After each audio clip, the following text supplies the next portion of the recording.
جب تک کہ اس قوم کا ایک ایک فرد، ملت کا ایک ایک فرد تعلیم یافتہ رہے گا۔ دولت ترقی کا باعث ہے۔ کسی کو دولت دے دی جائے، کہا ترقی ہو گئی، خرچ ہو جائے گی، کوئی بھی وجہ ہو جاتی ہے اس کے ضائع ہونے کی۔ لیکن علم وہ دولت ہے جسے جتنا زیادہ بانٹو اتنا ہی زیادہ بڑھتی جاتی ہے۔ آپ دیکھو، اسی دولت کو بانٹنے کے لیے آپ کے علاقے کے ذمہ دار علماء نے یہ اسٹیج سجایا ہے۔ اس کی اہمیت کو سمجھیں۔ جن چیزوں کو دنیا کو جواب ہمیں دینا تھا، آج دوسرے اس کا جواب دے رہے ہیں، آخر کیوں؟ جبکہ تمام تر علم و حکمت کا سرمایہ ہمارے پاس ہے، پر ہم نے کیا کیا؟ اس کے ساتھ بہترین غلاف میں اسے رکھا، خوبصورت باکس بنایا، اور غلاف کے ساتھ اس علم و حکمت کی کتاب کو اس نے رکھ دیا، اور پھر اپنے گھر میں سب سے اونچے مقام پر رکھ کر شاید ہم نے یہ سمجھا کہ ہماری ذمہ داری فقط اتنی ہے۔ آپ کے ذہنوں میں شاید صرف اتنا ہی سا ہے کہ کلام پاک کو محبت سے چوم لیا جائے، کلام پاک کو محبت سے گھر میں لا کر اور اونچے مقام پر رکھ دیا جائے۔ شاید آپ نے کلام پاک کے تعلق سے یہی سوچ بنائی۔ دنیا میں کوئی چیز بھی جو بھی ہمارے سامنے ہے اور ابھی ہمارے سامنے آنا ہے، ان سب کی خبر قرآن میں موجود ہے۔ لوگ جواب دے رہے ہیں اور ہم منہ در کر ہم صرف گردنیں ہلا رہے ہیں۔ ایسا نہیں ہے کہ ہم نے دنیا کو نہیں دیا، ہماری بھی عظمت کا ایک دور تھا۔ کون سا ایسا علم ہے جو ہماری چوکھٹ سے دوسروں تک نہ پہنچا؟ ہم نے بانٹا، چاہے علم ریاضی ہو، چاہے علم کیمیا ہو، چاہے علم سیمیا ہو، چاہے علم ہیمیا ہو، چاہے علم ریمیا ہو، تمام علوم دنیا کے اندر، چاہے فلکیات کا ہو، اگر اس دنیا کے لوگوں کو ان علم سے روشناش اگر کسی نے کرایا ہے تو ہم صاحب ایمان لوگ۔ کیسے کیا وہ؟ اور آپ کیوں نہیں کر پا رہے ہو؟ آپ اس لیے نہیں کر پا رہے ہو کہ جو علم و حکمت کی کتاب جو ہمارے پاس ہے، نبی کے وسیلے سے اللہ رب العزت نے اس علم کا خزانہ ہم تک پہنچایا، ہم نے اس کے ساتھ کیا کیا؟ ہم پڑھتے نہیں، ہم سمجھنے کی کوشش نہیں۔ جب کوئی اس کو پڑھ کر انکشاف کرتا ہے تو اسے ہم سائنٹسٹ کہتے ہیں۔ ارے دوست، ہمارے ہر گھر میں سائنٹسٹ ہے، کیونکہ ہر گھر میں قرآن موجود ہے، شرط اتنا ہے کہ پڑھنا شروع کر دو اور سمجھنے کی کوشش کرو۔ ہر گھر میں سائنٹسٹ ہے۔ وہ تمام شکوک و شبہات جس میں دنیا آج کے دن میں الجھی ہوئی ہے،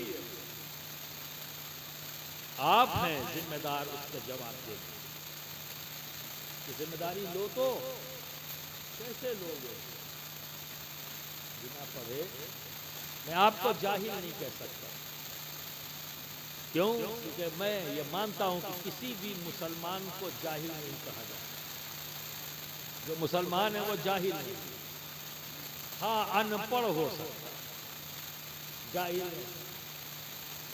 اور جو دنیا کا سائنٹسٹ ہے، میں آئنسٹین کو کہہ سکتا ہوں وہ جاہل تھا، پڑھا لکھا تھا پر جاہل، نیوٹن پڑھا لکھا تھا پر جاہل تھا، پر ایک مسلمان جو ان پڑھ ہے، لکھنا پڑھنا نہیں جانتا پر جاہل نہیں، اسے جاہل نہیں کہا جاتا۔ کیوں؟ آئنسٹین ہو، نیوٹن ہو، دنیا کے بڑے سے بڑے سائنٹسٹ، بڑے سے بڑا ڈاکٹر، کوئی بھی ہو، وہ پڑھا لکھا ہے پر جاہل ہے۔ اور پڑھا لکھا نہیں ہے ایک مسلمان، ایک کلمہ گو پڑھا لکھا نہیں ہے پر جاہل نہیں ہو سکتا۔ کیوں؟ ارے جسے لا الہ الا اللہ محمد رسول اللہ سمجھ میں آ گیا ہو، وہ جاہل کیسے ہو؟ وہ جاہل کیسے ہو؟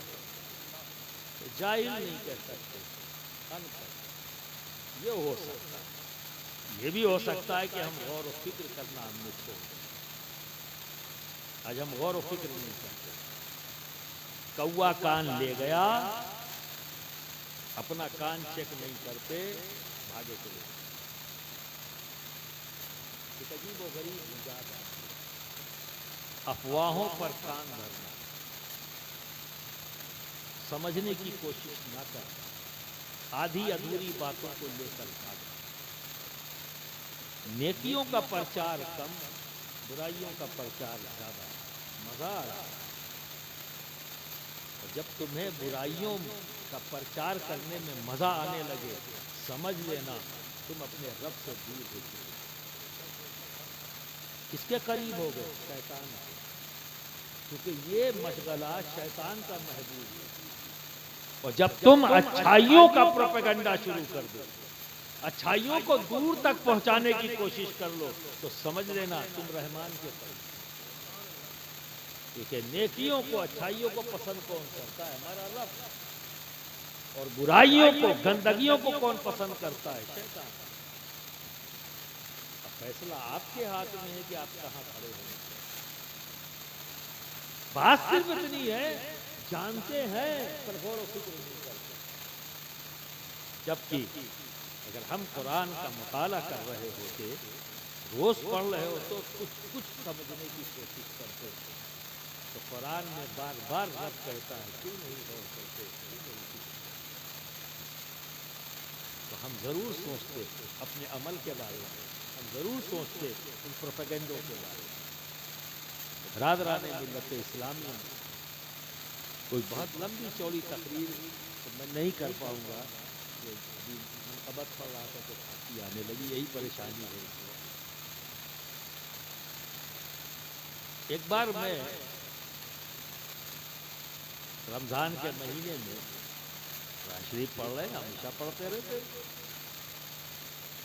پڑھتا رہا، کیونکہ میں سائنس کا اسٹوڈنٹ رہا، گریجویشن ہوں علی گڑھ مسلم یونیورسٹی سے، تو بہت کچھ سائنس کے بارے میں مجھے پتا ہے۔ تو اس وقت جب میں سائنس پڑھتا تھا تو ایک فارمولا دیا آئنسٹین نے، جس کو نوبل پرائز دنیا میں دیا گیا، اسے کہتے ہیں تھیوری آف ریلیٹیوٹی۔ جو بچے سائنس کے جو کالج میں انہیں بڑا لطف آئے گا۔ وہ آئنسٹین کہتا ہے کہ اگر کسی جسم کو، کسی باڈی کو لائٹ کی اسپیڈ سے زیادہ اسپیڈ دے دی جائے تو وقت تھم جاتا ہے، رک جاتا ہے۔ آج اسی تھیوری کے اوپر پورا الیکٹرانک میڈیا ٹکا ہوا ہے۔ دنیا کے اندر جتنا الیکٹرانک میڈیا نے ڈیولپمنٹ کیا، آج تو ہر ہاتھ میں خود گرو ہے، سبھی لیے کے گھوم رہے ہیں۔ اب تو کچھ بھی ہو جائے کھینچا فوراً وائرل، ٹھیک ہے۔ تو یہ کہاں سے آیا؟ یہ آئنسٹین نے بتایا ہے، پیدا نہیں کیا، بتایا ہے، پیدا نہیں کیا، جانا ہے، کریٹ نہیں کیا، پیدا نہیں کیا، کہ کسی بھی باڈی کو لائٹ کی اسپیڈ سے زیادہ اسپیڈ دے دی جائے تو وقت رک جائے۔ اور یہ ہم دیکھ رہے ہیں، مشاہدہ کر رہے ہیں کہ یہاں سے ممبئی تک، جب ابھی تو آ رہا ہے رمضان، اب چارٹ آپ کے سامنے ہوگا، ہے نا؟ مراد آباد سے سنبھل میں شاید 5 منٹ کا فرق ہو جائے، ہے نا؟ پھر اور دوری ہے یا شاید ہے جو بھی ہے، بحث اس پر نہیں ہے، فرق ہے، ٹھیک ہے نا. اور جب ہم چلے جائیں گے اور آگے بڑھ جائیں گے بامبے وغیرہ تو 30 منٹ کا فرق ہو جائے گا. اب میں سمجھانے کے لیے آپ کو کہتا ہوں کہ مان لیجئے بامبے کے اندر فٹ بال کا میچ ہو رہا ہے، یا ہمارے مفتی صاحب مفتی اعظم سنبل بامبے میں جو ہے چاہنے والوں نے انوائٹ کیا، سیرت کانفرنس ہو رہی ہے، وہاں تقریر کر رہے ہیں. تو جب آپ مائک پہ کھڑے ہوئے، آپ نے خطبہ دیا، تو کیا 45 منٹ کے بعد ہم نے سنا؟ لائیو کر رہے ہیں، جیسے آپ لوگ لائیو کر رہے ہیں، پتہ نہیں کہاں کہاں لوگ دیکھ رہے ہیں، ٹھیک ہے. اب یہ تو ایسی چیز ہے کہ میں یہاں رات میں بیٹھا ہوں، اگر یہ امریکہ میں کوئی کھول کے بیٹھ گیا ہو تو وہ تو دن ہے. بول میں رات میں رہا ہوں، دن میں بیٹھے لوگ دیکھ رہے ہیں، وقت تو نہیں بدل گیا، وقت تو یہی ہے. اور میں جو کچھ بھی بول رہا ہوں وہ فوراً سن رہے ہیں، اور میرے ہاتھ جو ہل رہا ہے ایسا نہیں کہ 11 گھنٹے کے بعد ہلے، وہ دیکھ رہے. آپ سمجھ رہے نا، فوراً وہ دیکھ رہے. اب مفتی صاحب وہاں تقریر کر رہے ہیں، خطبہ دیا تو آپ نے فوراً سن لیا 45 منٹ بعد. سنا اور دیکھا، کون سن رہا ہے اور کون دیکھ رہا ہے جو یہاں موجود ہی نہیں. کتنا دور ہے؟ 1400 کلومیٹر. ٹھیک ہے.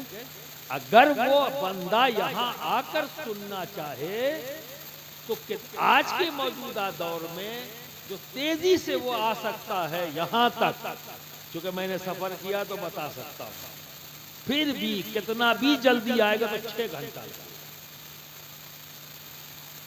پر کوئی فرق نہیں ہے، وہ مفتی صاحب ہی کو دیکھ رہا ہے، مفتی صاحب ہی کو سن رہا ہے، اپنے گھر کے صوفے پر بیٹھ. یہ 6 گھنٹہ کہاں گیا؟ فوراً. تو آئنسٹین نے یہی تو کہا تھا کہ کسی بھی باڈی کو، ٹھیک ہے، لائٹ کی سپیڈ سے زیادہ سپیڈ دے دی جائے، رفتار اس کی بڑھا دی جائے تو وقت رک جائے.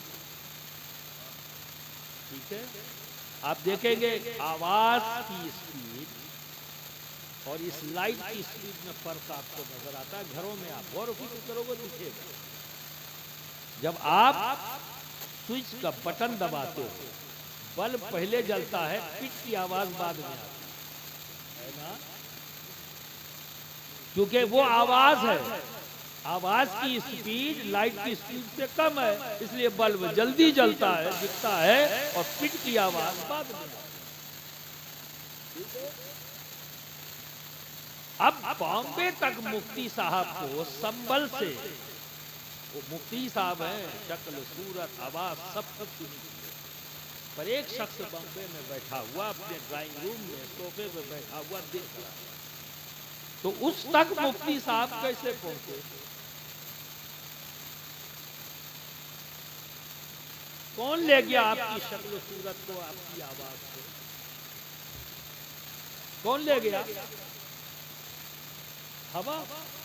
یہی تو میڈیم ہے نا، کہ کوئی تار تو لگا نہیں ہے بیچ میں. 1400 کلومیٹر کا گیپ اور کوئی کنیکٹیویٹی ڈائریکٹ ہے ہی نہیں. اگر کوئی کنیکٹیویٹی ہے تو وہ کیا ہے؟ ہوا. یہاں سے وہاں. تو کیا سمجھ میں آیا؟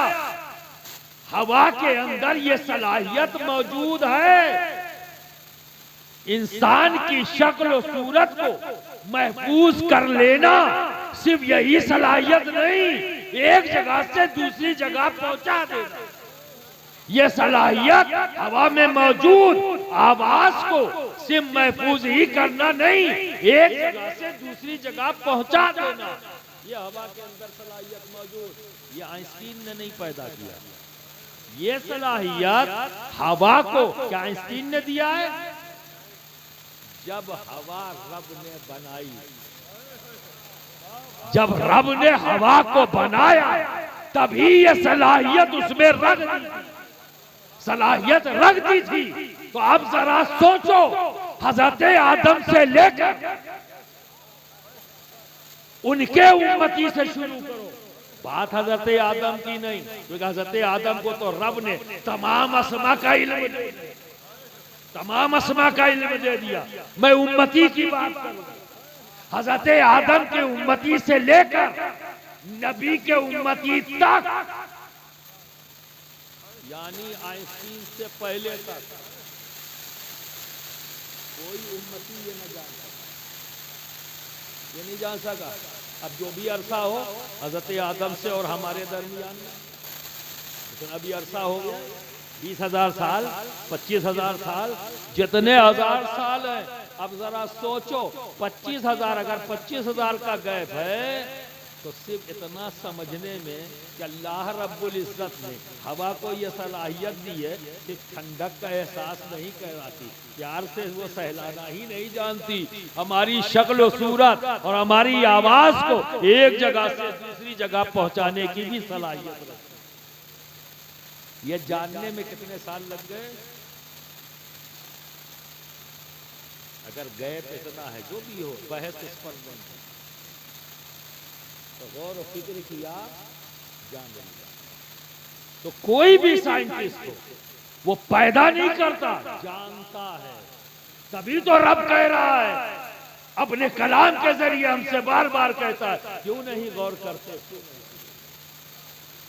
اب آپ دیکھیے اسی جگہ میں نے وہ جس واقعے کو کہ یہ تمہید ہے اس کو سمجھنے کی نبی ویلا تلاوت کر رہا تھا، اور ایک نہیں نہ جانے کتنی بار پڑھا. حضرت عزیر علیہ السلام کا واقعہ نہ جانے کتنی بار پڑھا، نہیں کلک کیا، پڑھتا گیا. اس دن پڑھ رہا تھا رک گیا. صد الافاضل کی تفسیر پڑھی، ایک جواب ان سے مل گیا، ایک جواب وہ مدد ہوئی. اس لیے کہا گیا ہے علماء کی صحبت اختیار کرو، اس لیے کہا گیا ہے کہ علماء کی صحبت اختیار کرو. اس کے لیے ضروری نہیں ہے کہ جب دو ٹانگ پہ تمہارے سامنے آئے تبھی صحبت ملے گی، ایسا نہیں ہے. ہمیں ان کی صحبت کے لیے ان کی جو تخلیق ہے، جو انہوں نے لکھا ہے، جو تصانیف چھوڑی ہیں، اسی کو ہی محبت سے پڑھو، سمجھ لو تم نے ان کی صحبت اختیار. اسی لیے کہا گیا ہے اپنے بزرگوں کی تصنیفات کو وقت گزارنے کے لیے مت پڑھنا، بڑے ادب سے پڑھو. کیوں؟ کیونکہ یہ مان کے چلو کہ ہم ان کی صحبت میں بیٹھے تھے، تو ادب لازم ہے. کیونکہ ہم اہل سنت ہے، ٹھیک ہے، سنی صوفی مسلم ہے، تو ہمارے یہاں ادب بہت پریارٹی پر ہے. آپ سمجھ گئے نا، اس کو پریارٹی حاصل ہے، نمبر 1. تو اس میں واقعہ ہے کہ حضرت عزیر علیہ السلام گزر رہے ہیں، انہوں نے دیکھا یہ قوم پر پوری ان کی قوم پر جو ہے عذاب نازل ہوا تھا، طرف پنجر پڑے ہوئے ہیں. ایک خیال پیدا ہوا کہ اللہ رب العزت انہیں کیسے اٹھائے گا. خیال آیا، رب تبارک و تعالیٰ نے انہیں سلا دیا. تو آپ کی ذات، آپ کے ساتھ ایک کچر روٹی اور شربت، ذات ایک کچر، 2 روٹی، 3 اور شربت 4 چیزیں، اور رب نے سلا دیا. پھر اٹھایا اور پوچھا عزیر کتنے دن